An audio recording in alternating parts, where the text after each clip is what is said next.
उपासक उपास्य देव में हर क्षण चित्त को, एक एक वृत्ति को समर्पित करता रहे। अपनी उपासना के विघ्न को पहचाने। जो उपास्य देव की एक भी वृत्ति को अपनी तरफ आकर्षित करे, वो वस्तु हो, व्यक्ति हो, स्थान हो, वो विघ्न बाधा ही है, चाहे जितना शुभ हो। अपने उपास्य देव के चिंतन की एक भी वृत्ति को कोई व्यक्ति, कोई वस्तु, कोई स्थान घसीट ले, वही बाधा है। वो वस्तु, वे व्यक्ति, वो स्थान, वो परिस्थिति धन्य है जो हमारे इष्ट के चिंतन में सहयोग करती है।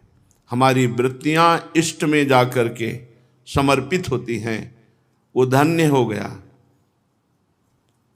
उपासक वो धन्य हो गया जिसकी एक एक वृत्ति अपने इष्ट के चरणों में समर्पित होती है।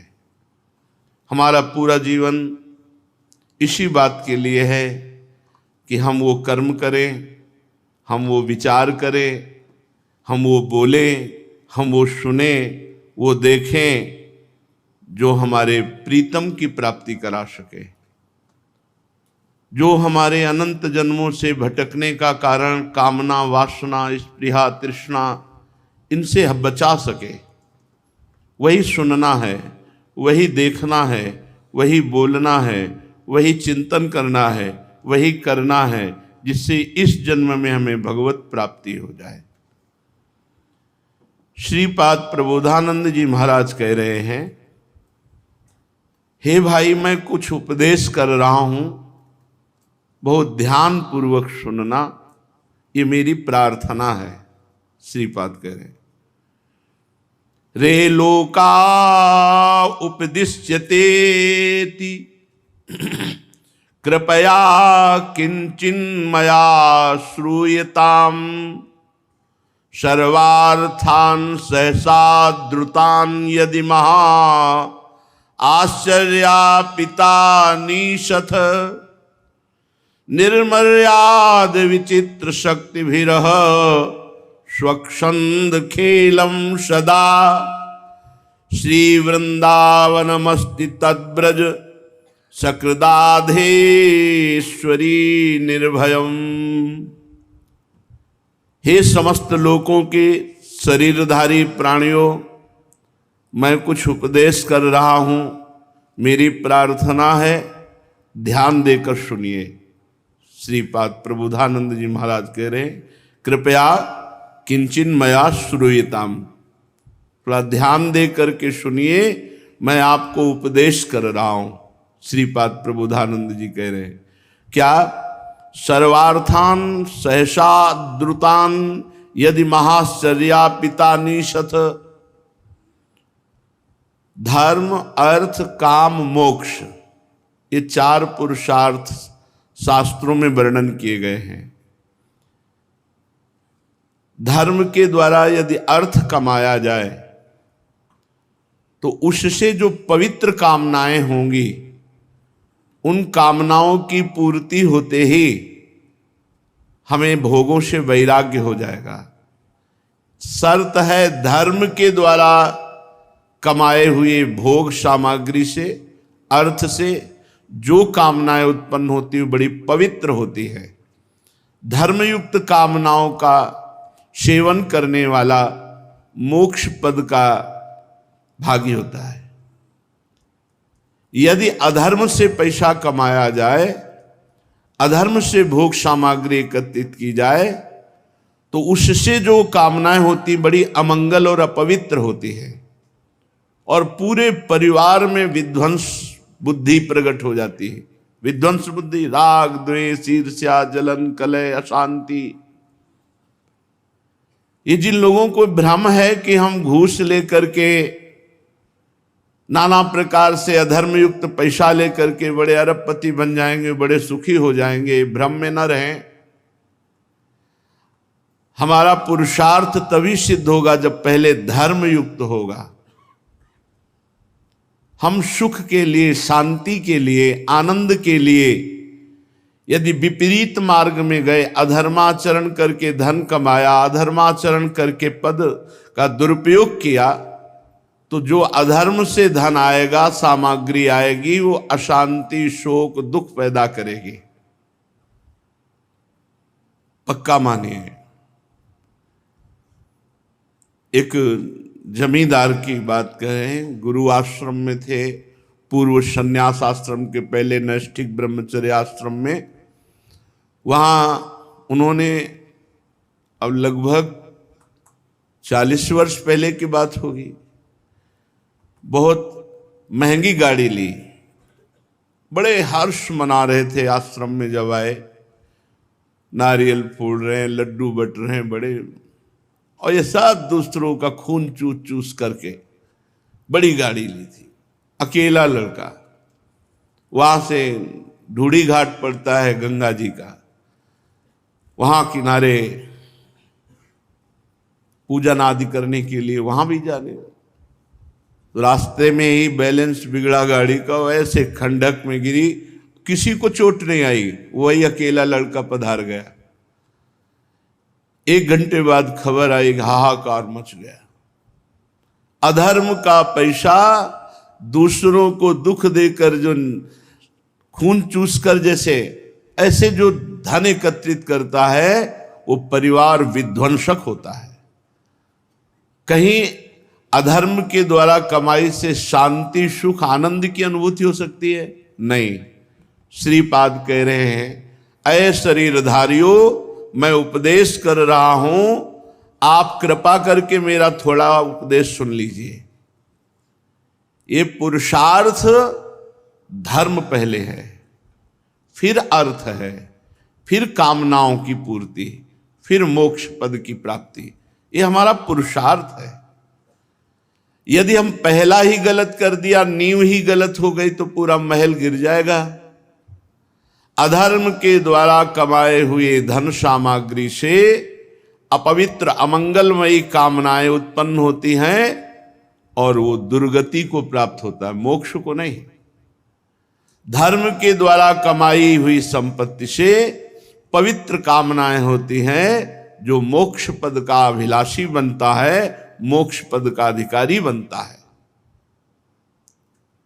अगर मोक्ष तक की चाह मिटा दे तो प्रेम की प्राप्ति हो जाए। श्रीपाद कह रहे, तो निर्मर्याद विचित्र शक्ति विरहो स्वच्छंद खेलम सदा, श्री वृंदावनमस्ति तद्ब्रज सकृद राधेश्वरी निर्भयम। मेरी ईश्वरी श्री किशोरी जू सब पर बहुत करुणा करने वाली स्वभाव वाली हैं। हमारी स्वामिनी जू बहुत करुणामयी है।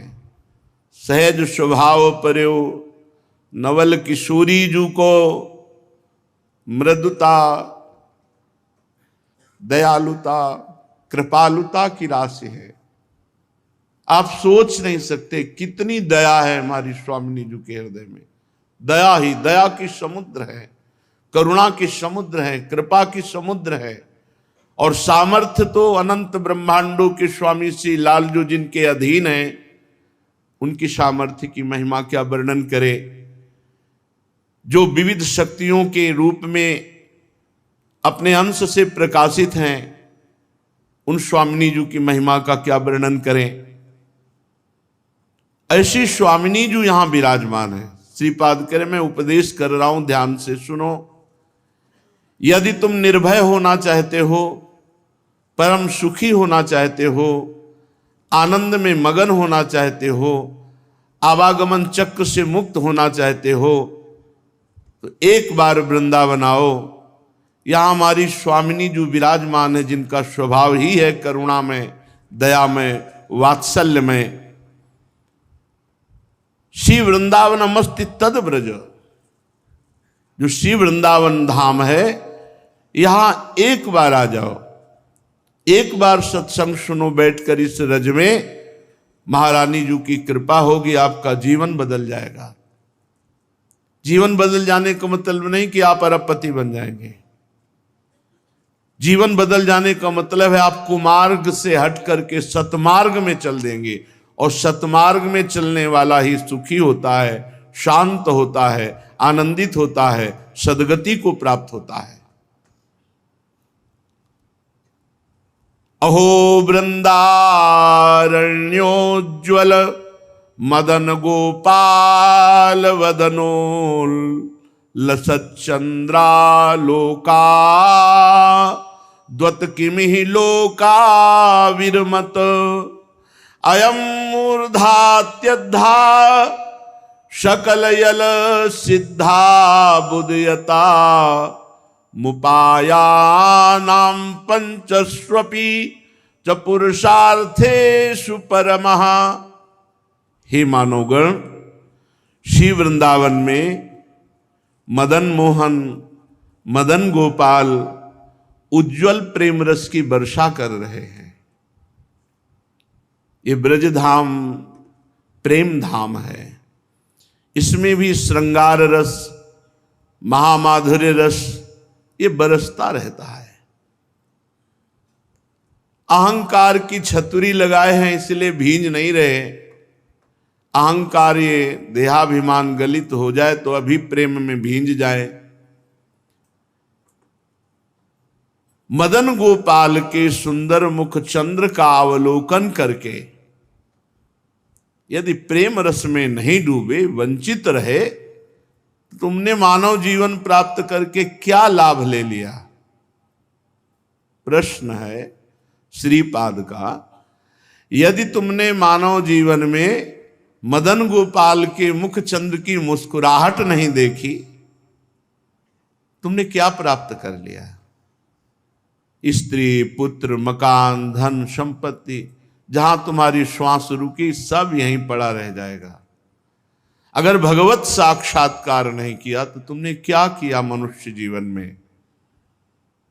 सकल सुखों की फल स्वरूपा सुख प्राप्ति है पंचम पुरुषार्थ भगवत प्रेम।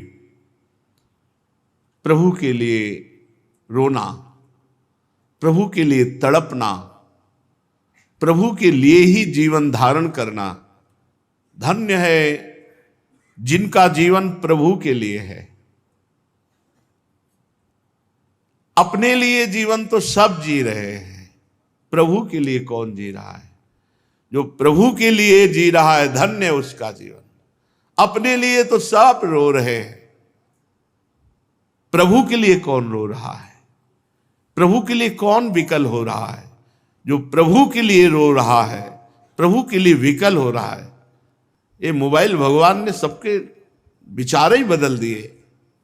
अंतर्मुख होकर प्रभु के चिंतन में डूबना अवसर ही नहीं। वो कुन कुन कुन कुन बजता रहता है, बहिर्मुख वृत्ति बनी रहती है, चिंतन का कोई गुंजाइश ही नहीं।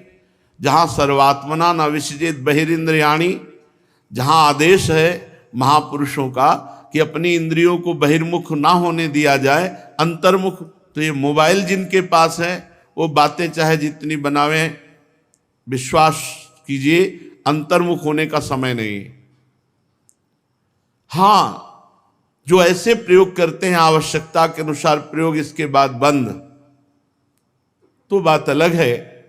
नहीं, जो हर समय पूरी दृष्टि अंतर और बहिर्दृष्टि उसी में बनी रहती है।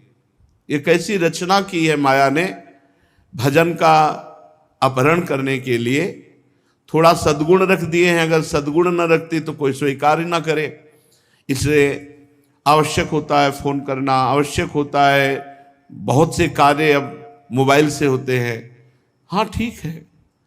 जड़ चेतन गुण दोष में विश्व कीन करतार, संत हंस गुण गाहें पे परिहरि वारी विकार। जैसे दूध पानी मिला करके रख दो तो हंस दूध पी जाएगा, पानी छोड़ देगा। ऐसे ही गुण दोष में संसार की रचना हुई है, तो इससे गुण स्वीकार कर लो और दोषों का त्याग कर दो। बात भी मोबाइल से करो तो दो चार शब्द आवश्यक बोल दो, जो बोलना है। कान पे लगा है, घूम रहे और में बढ़ता चला जा रहा है माया का प्रपंच। पूरी एकाग्रता कान में सुनने में और बोलने में, प्रभु का विस्मरण।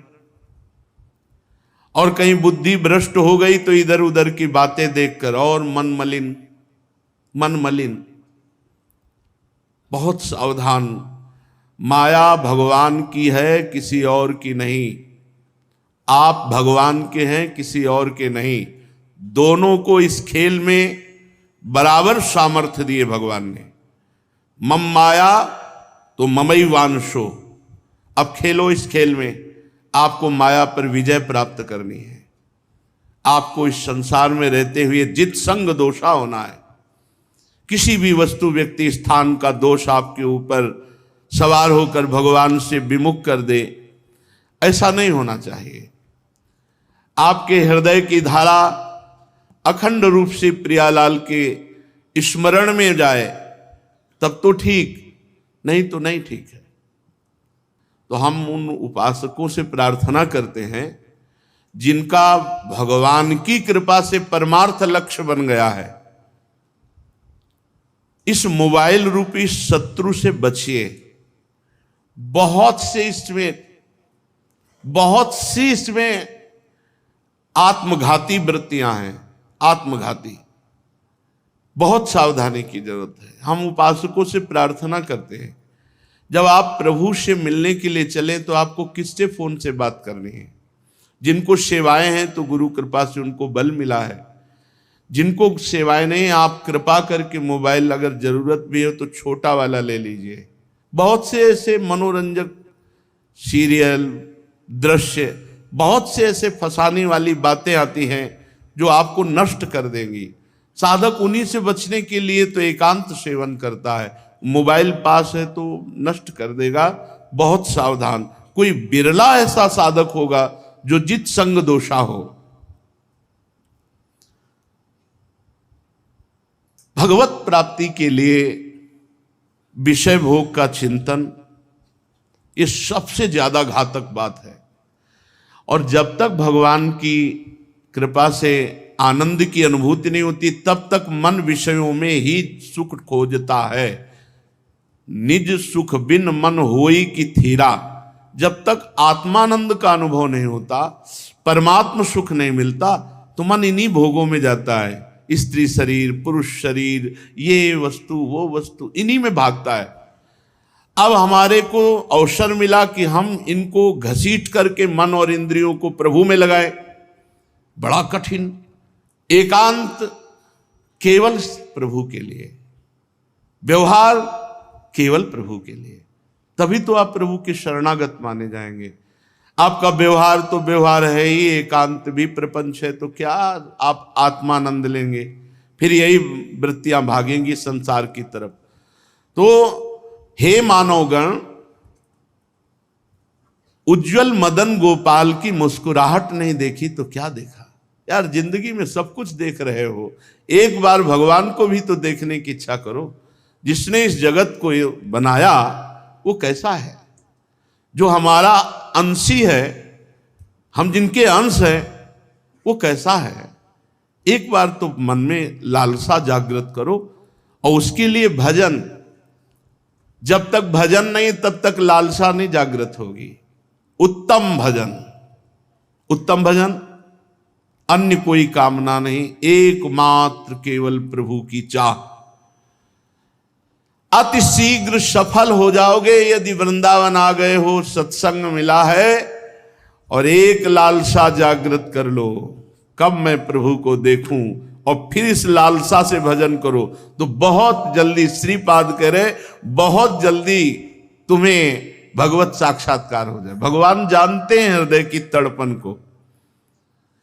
किसी ने कहा कितना जप करें तो भगवत साक्षात्कार हो जाएगा? तो क्या जप की संख्या से भगवान को खरीदा जा सकता है क्या? क्या तप के द्वारा भगवान को खरीदा जा सकता है क्या? नहीं। संख्या की बात पूछो तो ध्रुवदास जी कह रहे हैं,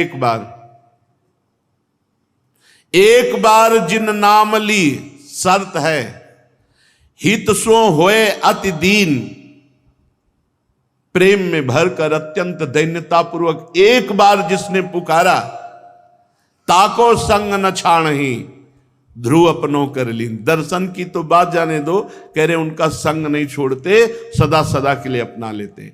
अब हम बार बार जप रहे हैं इसी बात के लिए कि वो एक बार वाली स्थिति आ जाए, अति दैन्य होकर, अति प्रेम में भरकर राधा राधा वो स्थिति आ जाए, इसीलिए निरंतर जप कर रहे हैं, इसीलिए निरंतर अभ्यास कर रहे हैं।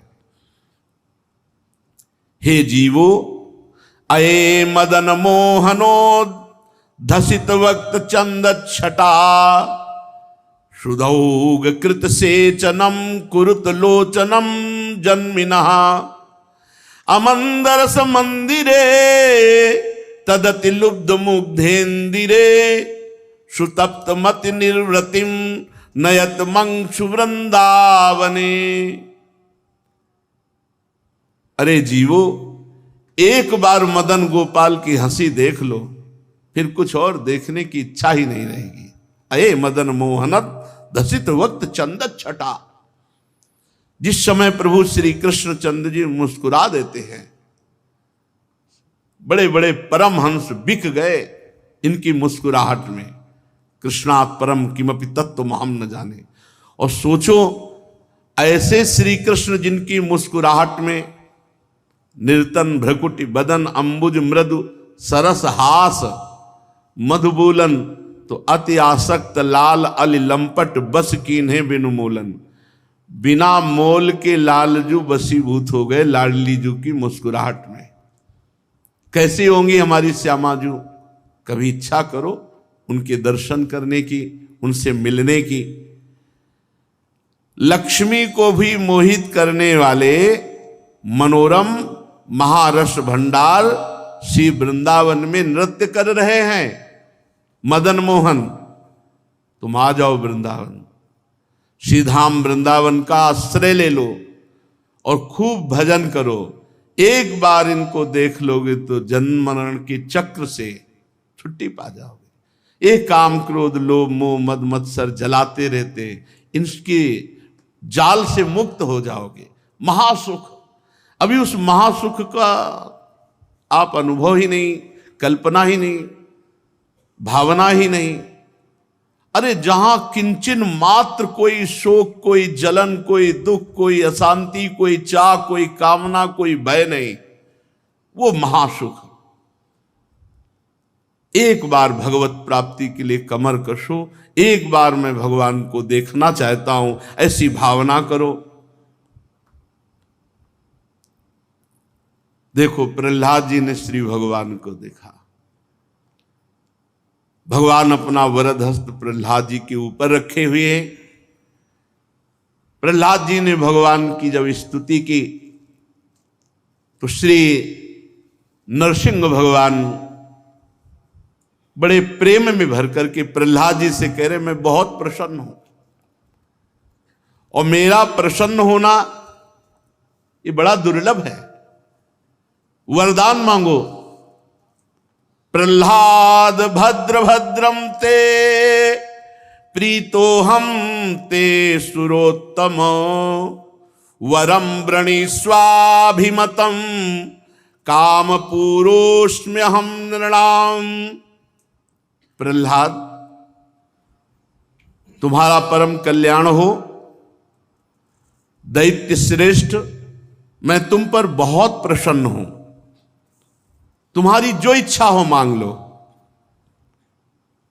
मैं जीवों की संपूर्ण इच्छाओं को पूर्ण करने वाला हूं।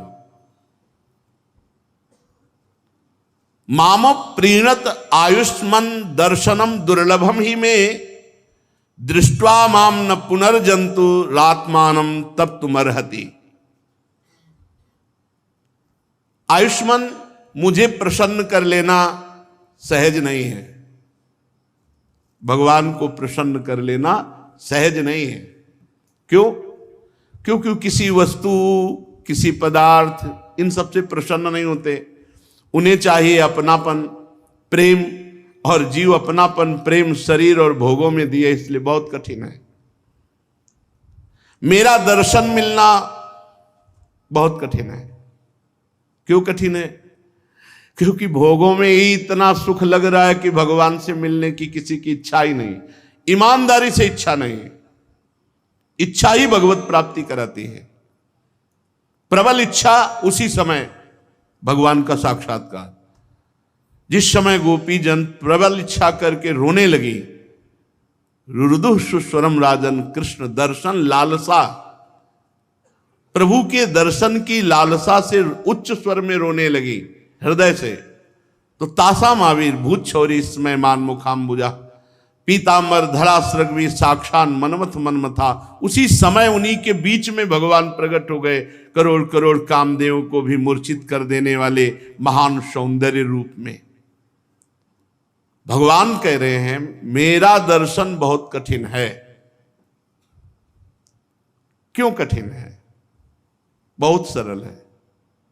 कठिन इसलिए है कि जननी जनक बंधु सुत दारा, तनु धन धाम सुहृद परिवारा, इन सबकी ममता ताग बटोरी, और मम पद मन ही बांध बर डोरी।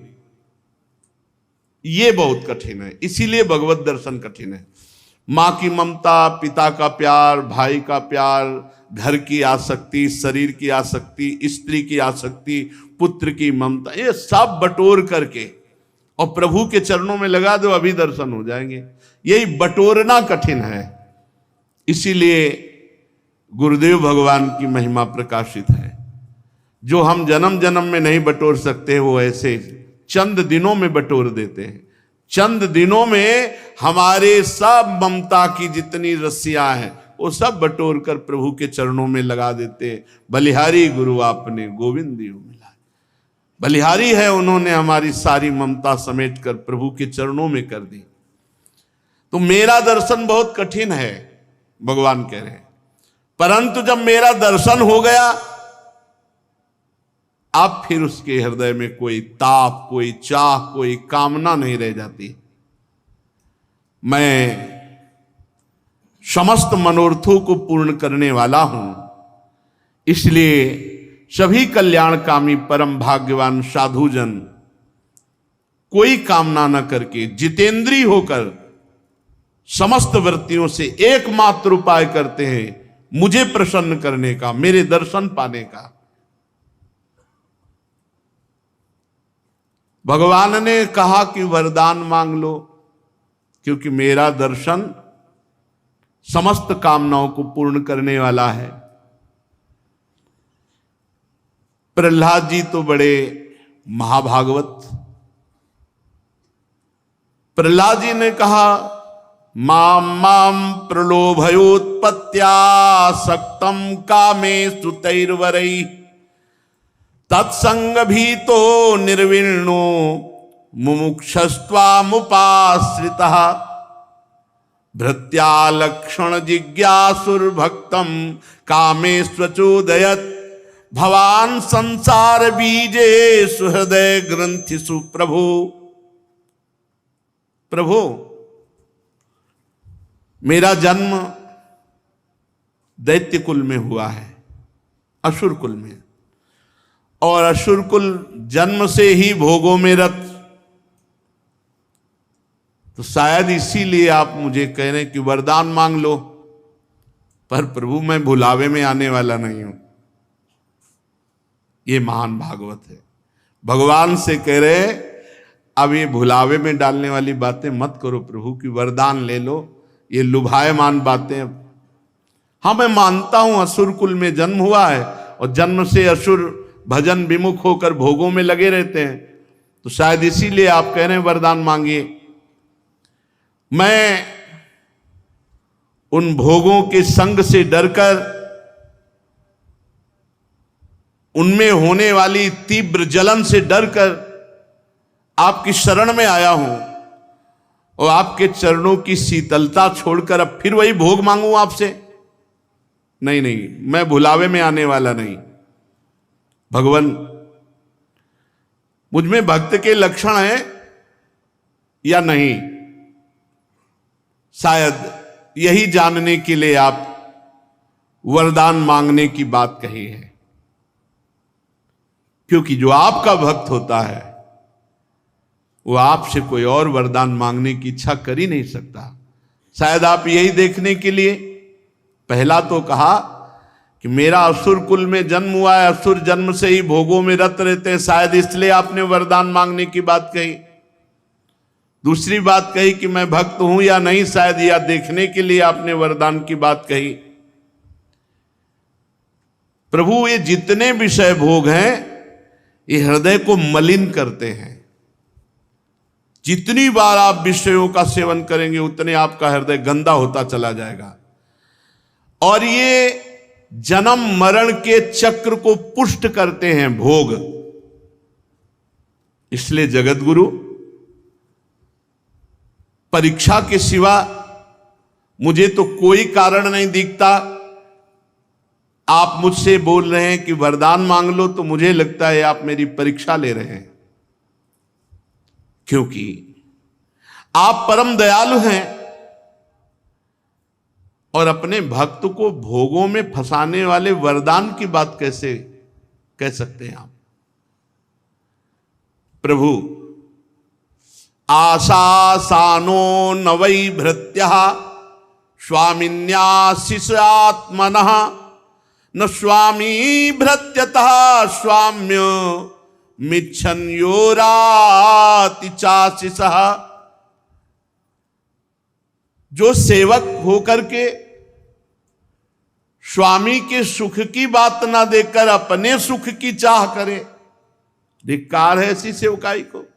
सेवक सुख चाहा मान भिखारी, सेवक होकर स्वामी के सुख की बात ना सोचकर स्वामी से अपने सुख की चाह करे, धिक्कार है ऐसे सेवक को। वो सेवक नहीं, वो तो लेन देन करने वाला स्वार्थी है।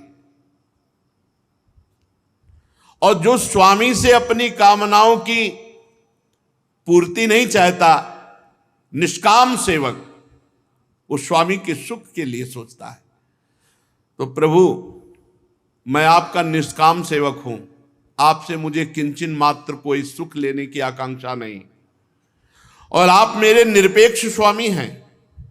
मैं निष्काम सेवक हूं और आप निरपेक्ष स्वामी हैं। प्रभु, जैसे राजा और उसके सेवकों का प्रयोजन व स्वामी सेवक का संबंध रहता है, वैसा मेरा नहीं है आपके प्रति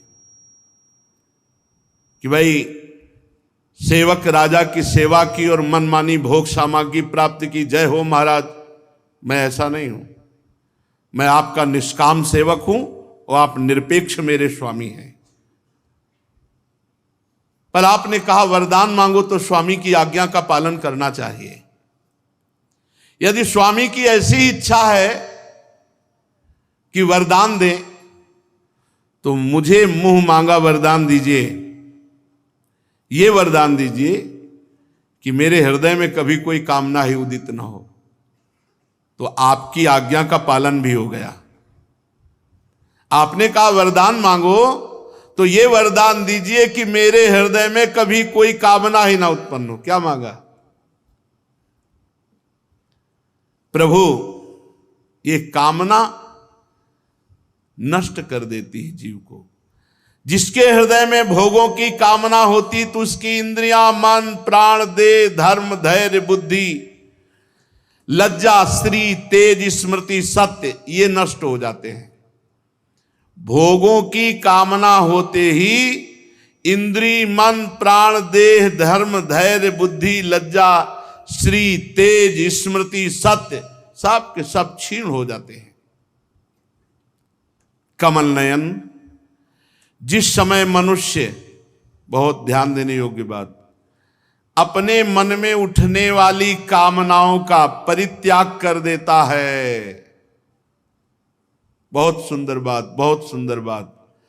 जिस समय साधक मन में उठने वाली कामनाओं का त्याग कर देता है, उसी समय वो भगवत स्वरूप हो जाता है। जब तक कामनाएं उत्पन्न हो रही और आप उनको सपोर्ट कर रहे हैं, तब तक भगवान से विमुख बने रहोगे। जिस दिन आप कामनाओं का त्याग कर दिए, मन में उठने वाली कामनाएं, और जब आप त्याग कर दोगे तो कामनाएं उठेंगी ही नहीं आगे, और जब आप निष्काम हो जाओगे उसी समय भगवत स्वरूप हो जाओगे। हे भगवान, आपको नमस्कार है। आप सबके हृदय में विराजमान उदार शिरोमणि परब्रह्म परमात्मा है, अद्भुत नृसिंह रूपधारी श्री हरि, आपके चरणों में मैं बार बार प्रणाम करता हूं। बहुत प्रसन्न हुए नरसिंह भगवान प्रहलाद जी की ये बात सुनकर और कहा, प्रहलाद, तुम्हारे जैसे मेरे एकांत प्रेमी भक्त लोक परलोक की किसी भी वस्तु के लिए कभी भी कोई भी कामना नहीं करते, फिर भी मेरी बात मान जाओ। ये देखो, निष्काम भक्त के आगे भगवान विनय करने लगे। तुम्हारे जैसे निष्काम भक्त एकांत प्रेमी लोक परलोक के किसी भोग की कामना नहीं करते, पर मेरी बात मान जाओ, ज्यादा नहीं, केवल एक मनवंतर तक मेरी प्रसन्नता के लिए तुम ये दैत्य अधिपति सिंहासन स्वीकार करो। भगवान विनय कर रहे हैं, एक मनवंतर तक मेरी प्रसन्नता के लिए तुम इस राजपद को स्वीकार कर लो।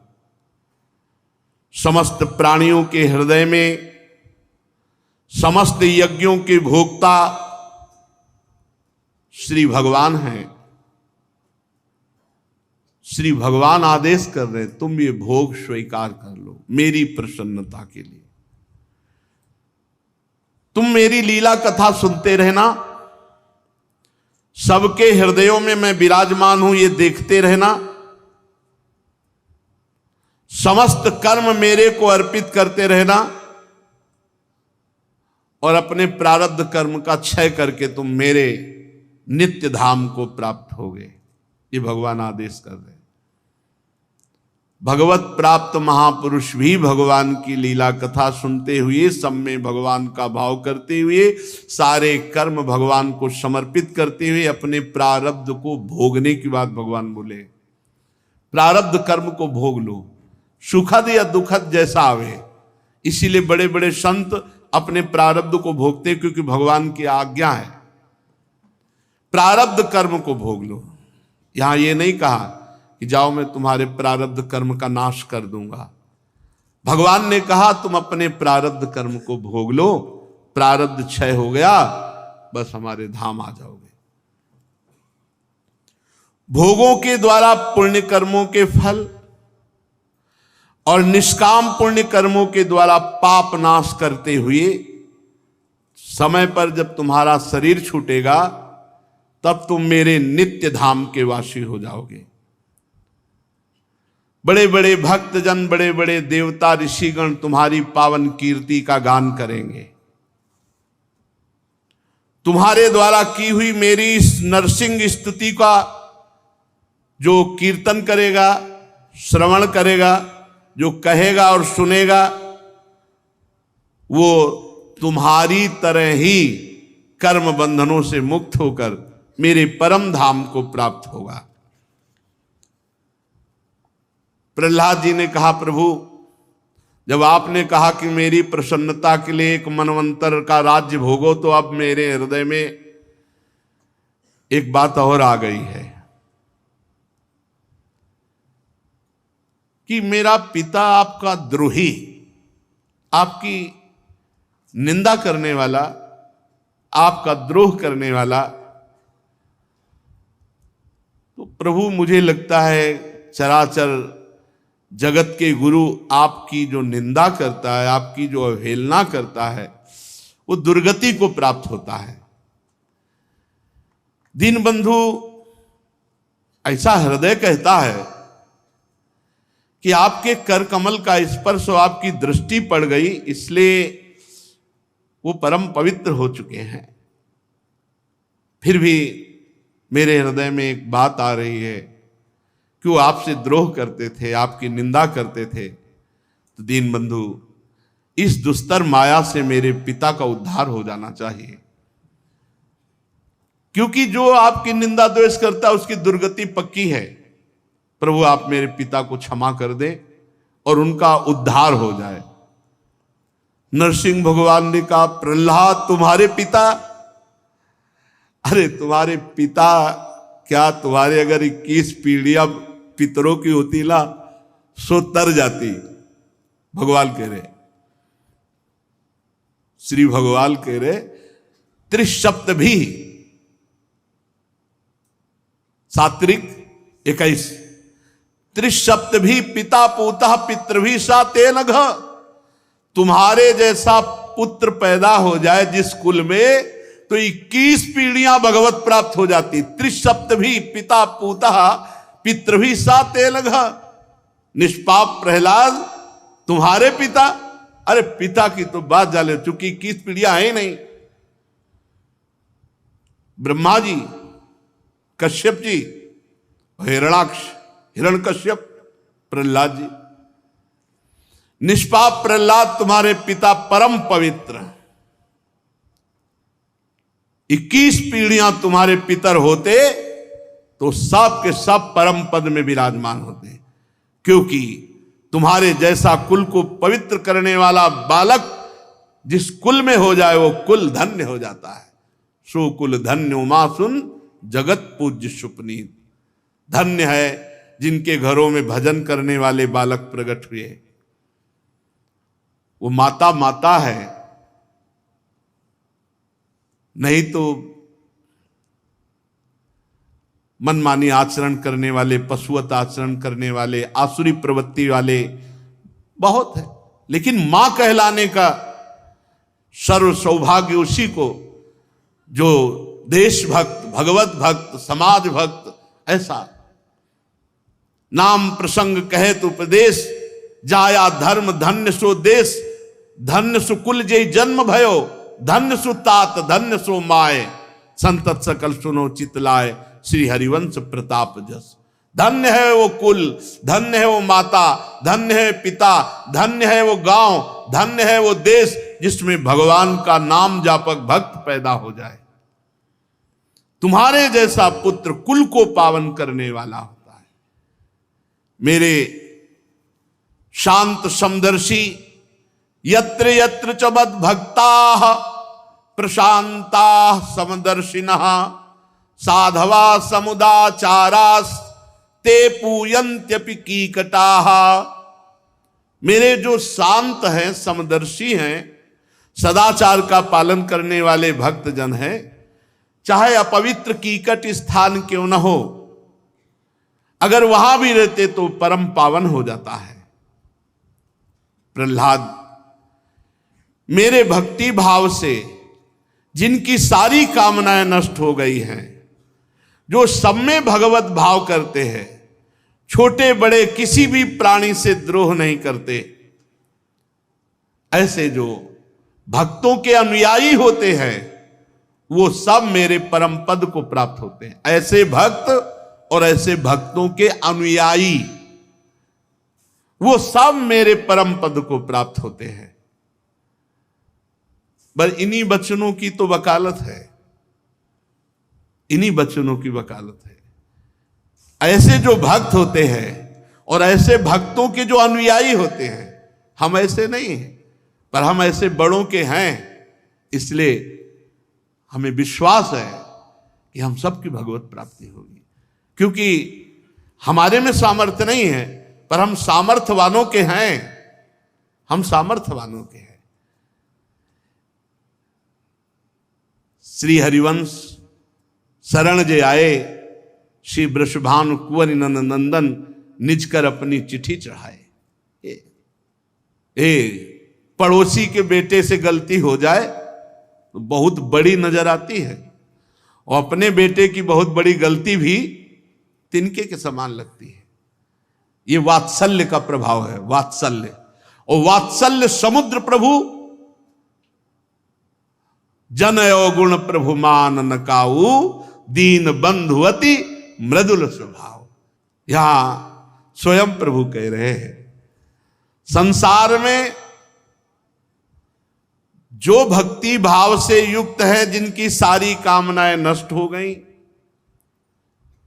जो सर्वत्र मेरा दर्शन करते हैं, छोटे बड़े सभी प्राणियों में एक समदर्शी भगवान विराजमान, किसी को मन वचन कर्म से कष्ट नहीं देते, ऐसे भक्त और ऐसे भक्तों के अनुयायी वो सब मेरे परम धाम को प्राप्त होते हैं। अभी प्रभु के स्वभाव और प्रभाव को जाना नहीं है, इसलिए हमारी दुर्दशा हो रही है। प्रभु के स्वभाव और प्रभाव को जान लोगे ना तो कहीं मन जाएगा ही नहीं। एक बार स्वामी अखंडानंद जी महाराज ने पूज्य भाई से हनुमान प्रसाद पोद्दार जी से एकांत में कहा, भाई जी जीवन में पूरे अनुभव की सबसे अच्छी बात आपकी जो एक बात बता दो। मस्ती में ऐसे भाई जी बड़े गंभीर हो गए और ऐसे भाव में डूबे कि आंसू चलने लगे और एक चौपाई कही, उमा राम स्वभाव जेहि जाना, ताहि भजन तजी भाव न आना। भगवान शंकर कह रहे, उमा जिसने प्रभु श्री हरि के स्वभाव को जान लिया उसे भजन छोड़कर और कुछ अच्छा नहीं लगता। बहुत करुणामय समुद्र। जो तुम्हारे अनुयायी होंगे प्रहलाद जी या जो ऐसे भक्त के अनुयायी होंगे वो सब भगवत प्राप्त होंगे। बेटा तुम मेरे सभी भक्तों के आदर्श हो। यद्यपि मेरे अंगों का स्पर्श होने से तुम्हारे पिता पूर्ण रूप से पवित्र हो गए हैं, तथापि तुम उनकी अंत्येष्टि क्रिया करो। तुम्हारी जैसे संतान के कारण वो महान उत्तम लोकों को प्राप्त हुए हैं। वत्स तुम अपने पिता के राज सिंहासन पर स्थित होकर वेदवादी मुनियों की आज्ञा के अनुसार मुझ में अपना मन लगाकर मेरी शरण में रहकर इस राजकाज को मेरी सेवा समझो। बस यही समझाते हैं। लोग कहते हैं मैं गृहस्थ हूं, तो क्या है? क्या गृहस्थ भगवत प्राप्ति नहीं कर सकता? क्या गृहस्थ योगी नहीं हो सकता? क्या गृहस्थ भगवान को रिझा नहीं सकता? ये भ्रम मत लो कि आप गृहस्थ हो, आप श्री भगवान के हो। गृहस्थ आश्रम आपको सेवा मिली है, जैसे विरक्त आश्रम हमारी सेवा, तो गृहस्थ आश्रम आपकी सेवा। भगवान क्या कह रहे हैं? वेदवादी मुनियों के, शास्त्र ज्ञानी महात्माओं की आज्ञा के अनुसार हमारे जो कही हुई बात है कि एक मनवंतर तक राजा बन करके राज्य शासन करो, तो ये मेरी सेवा हुई। शास्त्र के अनुसार, मुनियों की आज्ञा के अनुसार इस आज्ञा का पालन करो और अंत में मेरे परम धाम को प्राप्त होगे।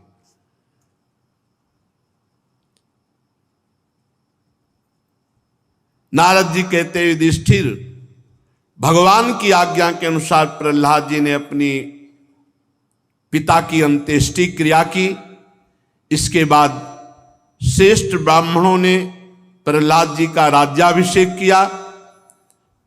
इसी समय देवता ऋषि आदि के साथ ब्रह्मा जी ने नरसिंह भगवान को प्रसन्न वदन देखकर पवित्र वचनों द्वारा नरसिंह भगवान की स्तुति की। ब्रह्मा जी ने कहा, हे देवताओं के परम आराध्य देव, आप सर्वांतर्यामी, जीवों के जीवनदाता और मेरे भी पिता हैं। ये पापी दैत्य लोगों को बहुत सता रहा था। बड़े सौभाग्य की बात, आपने इसको मार डाला। प्रभु, इसने तपोबल से मेरे से वरदान ले लिया था कि मैं ब्रह्मा की सृष्टि के किसी भी प्राणी से मरू ना।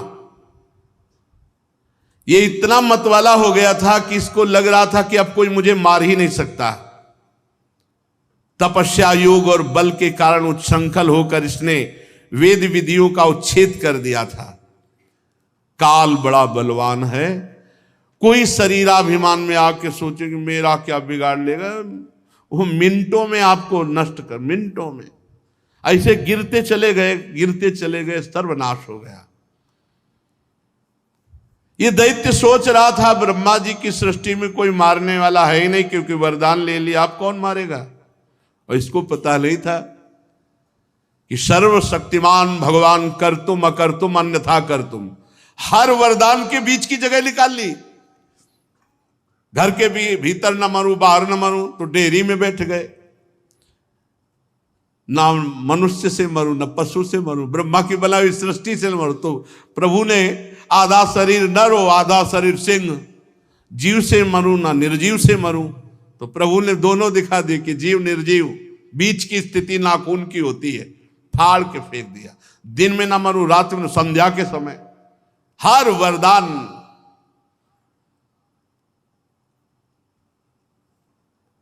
प्रभु ये बड़े सौभाग्य की बात है कि इसके पुत्र परम भागवत शुद्ध हृदय नन्हे से शिशु प्रहलाद को आपने मृत्यु के मुख से छुड़ा दिया। और भी आनंद की बात है कि आप इस पर बहुत कृपा कर रहे हैं और ये आपकी शरण में है। हे भगवान नृसिंह, जो भय के अवसर पर आपका स्मरण करेगा उस समस्त भयों से बच जाएगा, ये सिद्ध बात है। भयावह स्थिति हो, नरसिंह भगवान का आप स्मरण कीजिए, कोई भय नहीं रहेगा। यहां तक कि मारने की इच्छा से आई हुई मृत्यु भी उसका कुछ नहीं बिगाड़ सकती, यदि उस समय नरसिंह भगवान का चिंतन हो। ब्रह्मा जी ऐसा बोल ही रहे थे कि नरसिंह भगवान ने कहा, ब्रह्मा जी थोड़ा विवेक से वरदान दिया करो दैत्यों को, जो मांगे जैसे मांगे वैसे, दैत्यों को ऐसा वर मत दिया करो। बड़ी समस्या पड़ी, नर और सिंह, आप ऐसा वर मत दिया करो। ये क्रूर स्वभाव वाले दैत्य, ऐसा वर दे देने का मतलब है सांप को दूध पिलाना, ऐसा वर मत दिया करो। नरसिंह भगवान जी ने जब ऐसा कहा तो भगवान ब्रह्मा जी ने हाथ जोड़ करके जो आज्ञा कहकर स्वीकार किया। ब्रह्मा जी जो ही प्रणाम मुद्रा में थे तो देखा सिंहासन खाली, भगवान अंतर ध्यान हो गए। प्रहलाद जी ने भगवत स्वरूप ब्रह्मा जी, शंकर जी, बड़े बड़े प्रजापति देवता जो आए थे सबका पूजन किया, सबको प्रणाम किया। तब शुक्राचार्य आदि मुनियों के साथ ब्रह्मा जी ने प्रहलाद जी को समस्त दानों और दैत्यों का अधिपति बना दिया। फिर ब्रह्मा आदि देवताओं ने प्रहलाद का अभिनंदन करके शुभ आशीर्वाद दिया। प्रहलाद जी ने भी यथा योग्य सबका सत्कार किया। फिर सब देवता, ब्रह्मा जी, भगवान शंकर सब अपने अपने धाम को चले गए। युधिष्ठिर, इस प्रकार भगवान के वे दोनों पार्षद जय और विजय दिति के पुत्र दैत्य हो गए थे। भगवान से वैर भाव रखते हुए 3 जन्म में वो भगवान की वैर भाव से आराधना करके पुनः अपने पद को प्राप्त हुए। यद्यपि जैसे हिरण्यकश्यप को सौभाग्य मिला सीधे परम पद, पर परम पद नहीं मिला, क्योंकि 3 जन्म तक बराबर ऋषि का शाप है ना, इसीलिए जन्म लेना, नहीं तो ये तो परम पद का स्वरूप ही है भगवान। ऋषियों के शाप के कारण उनकी मुक्ति नहीं हुई और फिर से वो रावण और कुंभकर्ण के रूप में राक्षस कुल में जन्मे। उस समय भगवान श्री राम के पराक्रम से इन दोनों का फिर उद्धार हुआ।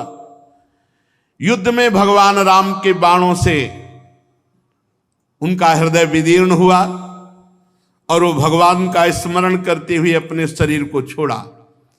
फिर भी वो भगवत प्राप्त नहीं हुए, शिशुपाल और दंतवक्त के रूप में जन्मे। युधिष्ठिर जी से कह रहे हैं, क्योंकि युधिष्ठिर जी ने प्रश्न किया था राजस्व यज्ञ में, शिशुपाल गालियां दे रहा था। इसके बाद भगवान ने जब सुदर्शन चक्र के स्पर्श से उद्धार किया तो शिशुपाल से एक दिव्य ज्योति निकली और भगवान में समा गई। इस बात को देखकर प्रश्न किया था कि इतना भगवान से द्रोह करने वाला और भगवान में ऐसे कैसे लीन हो गया। तब देवर्षि नारद जी ने बताया था, भगवान के प्रति वैर भाव होने के कारण तुम्हारे सामने ही वो भगवान में समा गया। युधिष्ठिर, श्री कृष्ण से कैसे भी भाव जोड़ ले, कैसे भी बस मंगल हो गया, भगवान से भाव जुड़ जाए, बैर से, भक्ति से, काम से, कैसे कैसे भी वृत्तियां सच्चिदानंद भगवान से जुड़ती, इसलिए परम मंगल परम कल्याण होता है। ये जितने राजा लोग भगवान से द्रोह किए, ये सब मुक्त हो गए। देखो, जाना चाहिए नरक, पर सब मुक्त हो गए, क्योंकि भगवान का चिंतन बना, सामने भगवान थे, इसलिए सब परम पद को प्राप्त हो गए। जैसे भृंगी कीट द्वारा पकड़ा हुआ दूसरी जाति का कीड़ा भयवश भृंगी का चिंतन करके भृंगी बन जाता है, ऐसे ही भगवान का चिंतन करके भय से, द्वेष से, कैसे भी वो भगवत स्वरूप हो जाते हैं।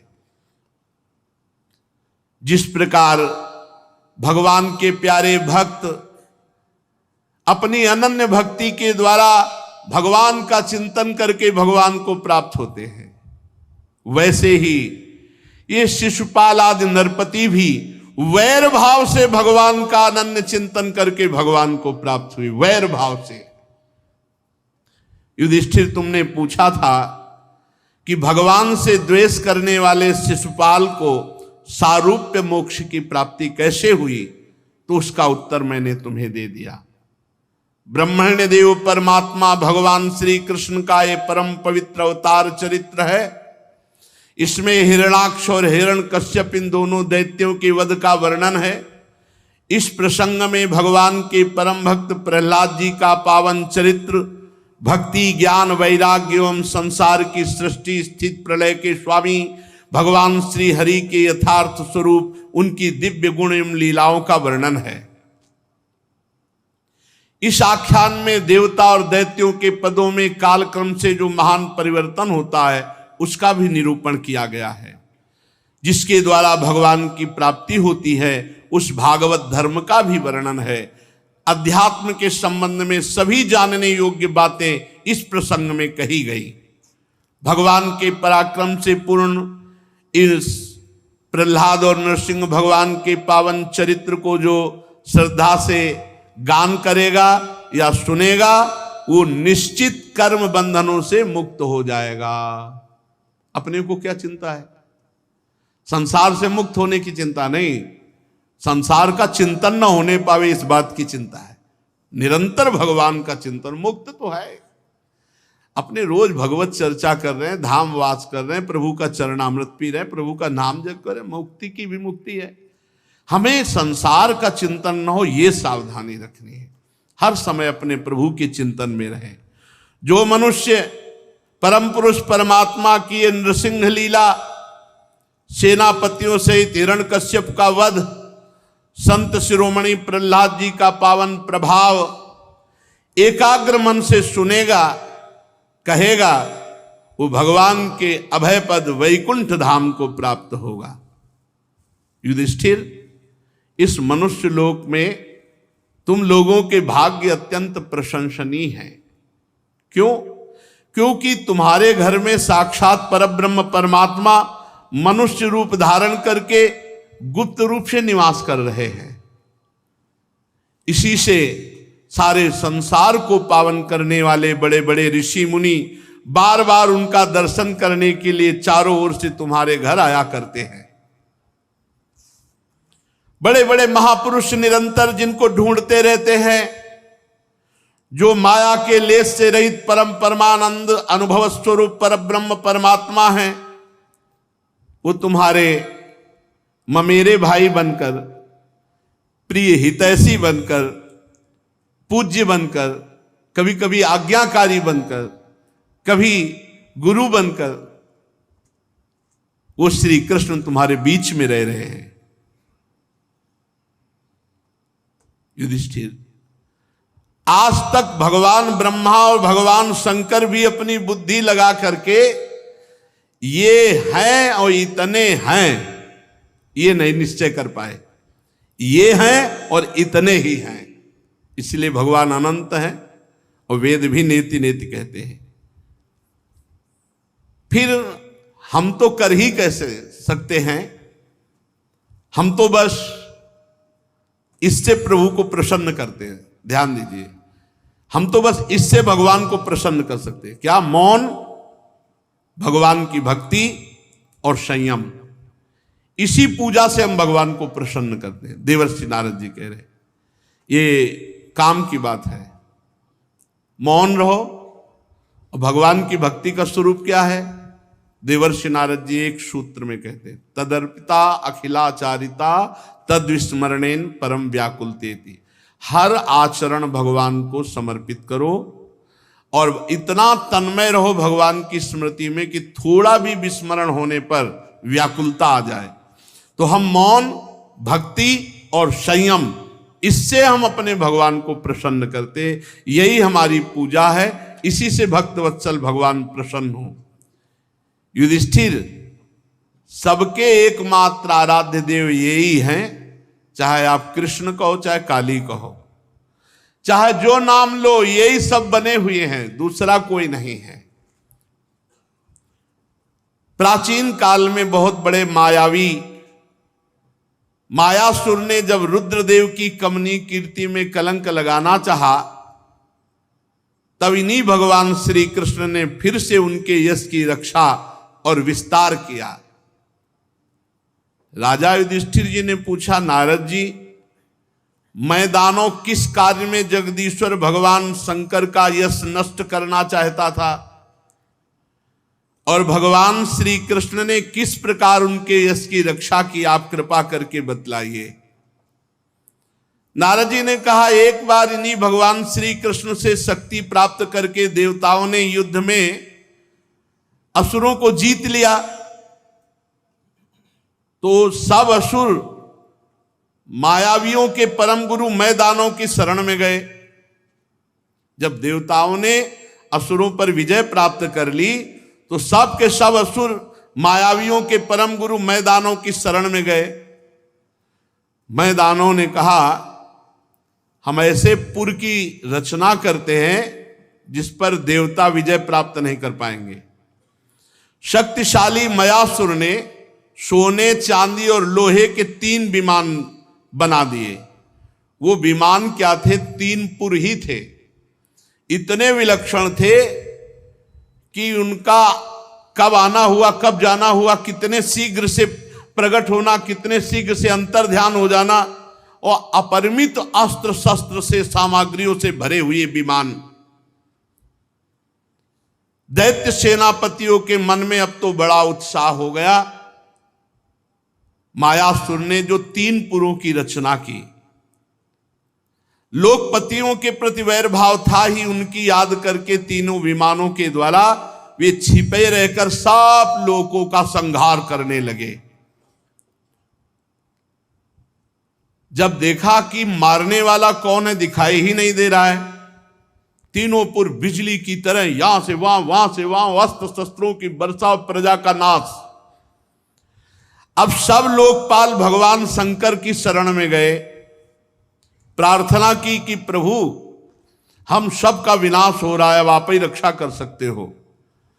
त्रिपुर में रहने वाले असुर हमारा नाश कर रहे हैं, देवादिदेव महादेव आप हमारी रक्षा कीजिए। उनकी प्रार्थना सुनकर के भगवान शंकर ने कृपापूर्ण शब्दों में कहा, डरो मत, और अपने धनुष पर बाण चढ़ाकर तीनों पुरों पर छोड़ दिया। उनके बाण से सूर्यमंडल से निकलने वाली किरणों के समान बहुत से, एक बाण से करोड़ों असंख्यों बाण प्रकट हो गए और आग की लपटें निकल रही थी उन बाणों से। अब तीनों पुरों का दिखना बंद हो गया। विमानवासी जितने भी असुर थे सब निष्प्राण होकर पृथ्वी पर गिरने लगे। महामायावी मैं दानों बहुत से उपाय जानता था, वो सब दैत्यों को उठा लाया और अपने बनाए हुए अमृत कुंड में डाल करके पुनः जिला दिया। अब वो सिद्ध अमृत रस का स्पर्श होते असुरों में और तेज और बल बढ़ गया और सबके शरीर वज्र के समान पुष्ट हो गए। भगवान श्री कृष्णचंद्र जी ने देखा कि महादेव जी का प्रयास तो निष्फल हो गया, और वो सब असुर विमानों पर चढ़कर और आतंक मचाने लगे। भगवान श्री विष्णु जी को प्रेरित किया, वो गौ बन गए और ब्रह्मा जी बछड़ा बन गए, और दोनों मध्याह्न के समय उन तीनों पुर में गए जहां अमृत के कुंड थे, जिनमें दैत्यों को जिलाया था। सारा का सारा अमृत पी गए।